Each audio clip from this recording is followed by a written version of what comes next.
Baik, Assalamualaikum warahmatullahi wabarakatuh. Pada pertemuan ketiga ini, kita akan membahas tentang materi analisis laporan keuangan pada mata kuliah Financial Management. Ya, jadi pada materi kedua, pertemuan kedua itu adalah laporan keuangannya saja. Nah, kali ini kita akan membahas tentang analisis. Nah, jadi setelah kita memahami yang namanya laporan keuangan, ada neraca, ada laporan laba rugi. Nah, kita akan bicara tentang analisisnya, fokus pada analisisnya. Nah, pendahuluannya, analisis laporan keuangan merupakan proses evaluasi posisi keuangan dan kinerja perusahaan dengan menggunakan laporan keuangan. Ya, jadi seperti yang sudah saya katakan pada pertemuan sebelumnya, jadi laporan keuangan itu bisa menilai apakah perusahaan itu baik atau buruk dan bisa juga itu memforecasting atau meramalkan apakah perusahaan ini layak untuk diinvestasi atau bahkan sebaliknya. Nah, itu bisa dari laporan keuangan, ya. Tujuan analisis laporan keuangan yang pertama adalah membantu menilai posisi dan kinerja keuangan. Yang kedua adalah membandingkan posisi dan kinerja keuangan perusahaan dengan posisi dan kinerja keuangan perusahaan yang bersangkutan di masa lalu, perusahaan lain, dan industri. Yang ketiga, membantu pemakai laporan keuangan dalam mengambil keputusan. Jadi seperti contohnya perusahaan kreditur, investor, itu juga perlu yang namanya analisis laporan keuangan.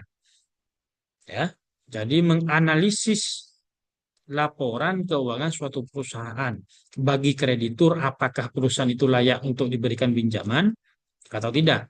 Bagi investor, apakah layak perusahaan ini saya tanamkan modal atau tidak? Nah, itu dari analisis laporan keuangan. Jenis-jenis analisis laporan keuangan yang pertama adalah analisis rasio keuangan. Analisis dengan membandingkan rasio-rasio keuangan, baik perbandingan internal maupun perbandingan eksternal.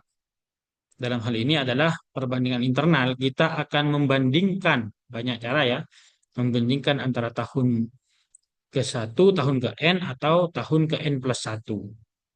Atau membandingkan tiap pos-pos dari neraca itu sendiri maupun perbandingan eksternal. Kalau perbandingan eksternal adalah membandingkan laporan kita dengan laporan perusahaan lain. Ya. Yang kedua adalah analisis tren.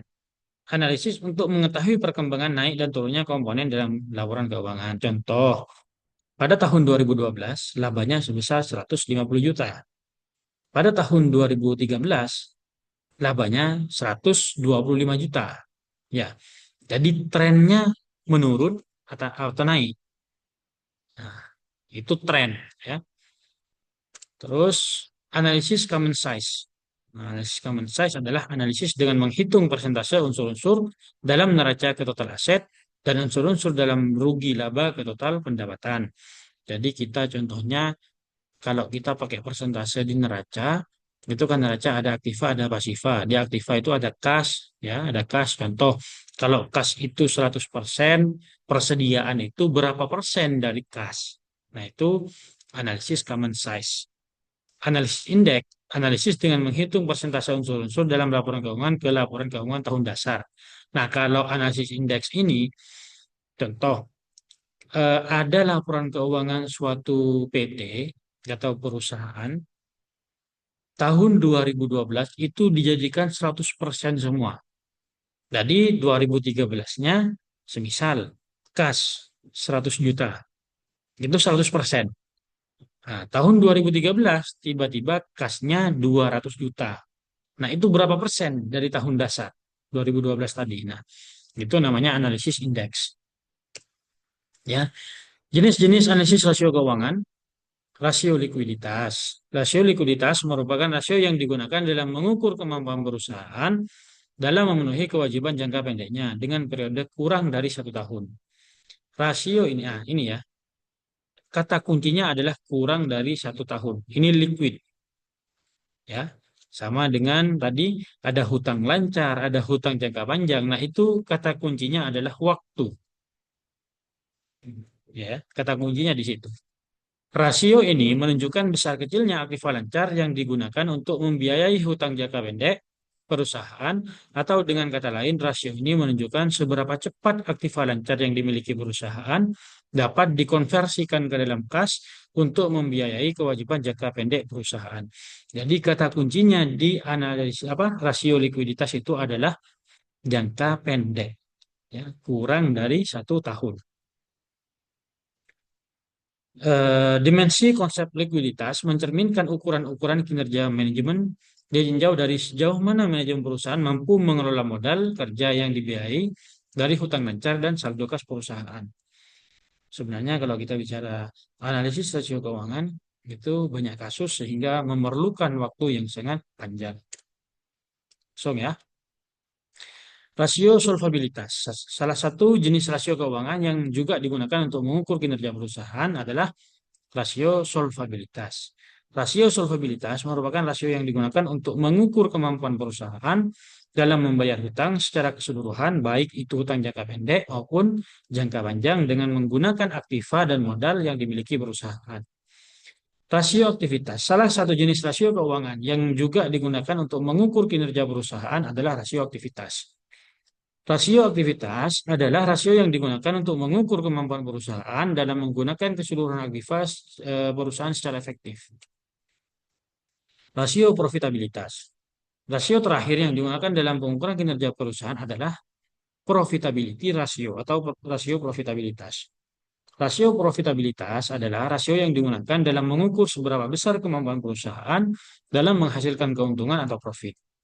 Rasio ini digunakan untuk menunjukkan bagaimana gambaran tingkat efektivitas pengelolaan perusahaan dalam menghasilkan laba. Selain itu, rasio ini juga digunakan sebagai ukuran bagi para investor untuk memberikan informasi dalam pengambilan keputusan berinvestasi. Berdasarkan analisis rasio keuangan, kesehatan perusahaan bisa dilihat dari yang pertama, tingkat rasio secara individu. Yang kedua, perbandingan rasio dari waktu ke waktu. Yang ketiga, perbandingan rasio keuangan perusahaan dengan rasio keuangan perusahaan lain. Dan terakhir adalah perbandingan rasio keuangan perusahaan dengan rasio keuangan rata-rata industri. Nah, kombinasi antara tingkat rasio, perkembangan rasio, dan perbandingan rasio. Nah, ini adalah contoh laporan laba rugi ya dari PT Veriska. Yang pertama ya adalah tahun 2012, yang kedua adalah tahun 2013. Tadi sempat kita pertemuan sebelumnya sempat kita bahas tentang laporan laba rugi, di mana di sini adalah penjualan, ya, penjualan adalah harga pokok penjualan, ada laba kotor, ada biaya-biaya, ada laba sebelum pajak, ada pajak penghasilan dan laba bersih. Ya, nah ada juga neraca. Ini adalah contoh ya, contoh neraca. Nanti kita akan analisis dari laporan ini. Nah, rasio likuiditas. Nah, rasio likuiditas itu salah satu rumusnya adalah current ratio.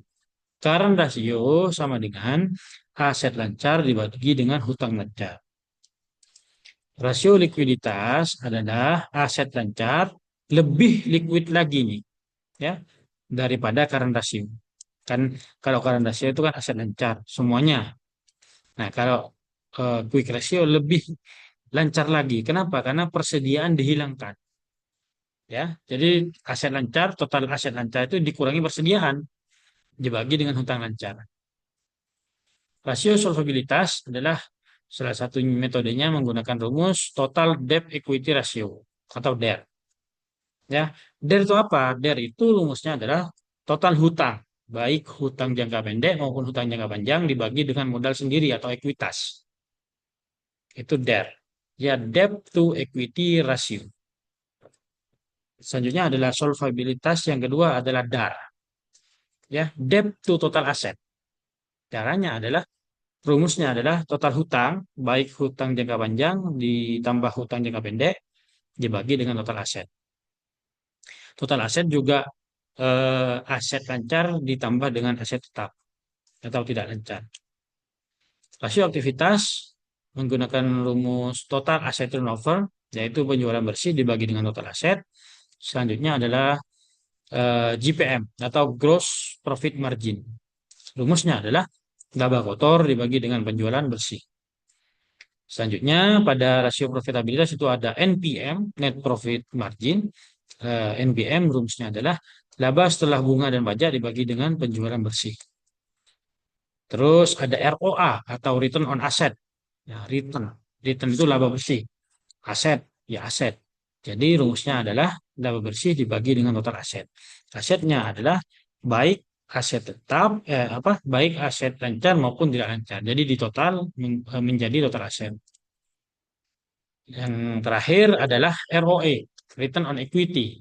Ya, berarti kalau kita return on equity, berarti kita membandingkan laba bersih dengan modal atau ekuitas, equity, ya itu modal di sisi pasifa. Nah, ini adalah contoh dari analisis tren. Ya, analisis tren itu seperti apa? Nah, ini analisis tren rugi laba atau laba rugi, laporan laba rugi. Jadi kalau analisis tren itu membandingkan tahun 2012 dengan 2013 itu dibandingkan. Contoh penjualannya, ya penjualannya 2012 itu 90.000, 2013 114.000 itu dibandingkan. Lebih banyak yang mana? Nah, itu ya. Jadi analisis tren yaitu membandingkan tahun satu dengan tahun yang lain. Itu. Terus selanjutnya analisis tren neraca. Sama juga di sini ada neraca di sisi aktiva itu tahun 2012 dengan 2013. Di sisi pasifa juga sama, membandingkan antara 2012 dengan 2013. Saya tekankan lagi, neraca itu harus sama antara aktiva dan pasifa. Coba dilihat ya, di sini aktiva aset 98.000 tahun 2012. 2012 di sisi pasifa itu juga 98.000. Ya, artinya balance. Tidak kalau ada selisih berarti tidak balance, itu berarti ada pencatatan yang salah. Analisis common size rugi laba. Seperti yang saya jelaskan tadi, penjualan sebagai tolak ukur ya untuk membandingkan semua pos-pos yang ada di laporan keuangan. Contoh, penjualan dijadikan 100%. Jadi harga pokok penjualan yang totalnya sekian itu berapa persen dari penjualan. Itu ya. Jadi itu namanya analisis common size. Nah, ini adalah analisis common size neraca. Jadi apa yang menjadi tolak ukur? Nah, berarti dilihat apa yang 100%. Nah, total aset 100%. Berarti kas itu berapa persen dari total aset. Nah, itu namanya common size. Ya, di setiap pos itu dibandingkan dengan pos yang menjadi tolak ukur. Itu namanya analisis common size. Analisis indeks. Jadi kalau analisis indeks ini beda dengan common size. Kalau common size itu salah satu pos dijadikan tolak ukur, dijadikan 100% dan pos-pos yang lain dibandingkan dengan pos itu. Nah, kalau analisis indeks itu satu tahun semuanya itu dijadikan tolak ukur. Itu namanya tahun dasar. Dalam hal ini seperti yang kita lihat semua, tahun dasar yang dijadikan dasar itu adalah tahun 2012. Dijadikan 100% semua, jadi 2013 itu jumlahnya berapa persen dari 2012. Contoh penjualan 2012 itu sekian, jadi kamu 100%. 2013-nya itu berapa persen dari penjualan 2012. Itu ya analisis indeks. Ini adalah analisis indeks dari neraca. Baik, itu saja yang dapat saya sampaikan. Kurang lebihnya mohon maaf. Billahi taufiq wal hidayah. Assalamualaikum warahmatullahi wabarakatuh.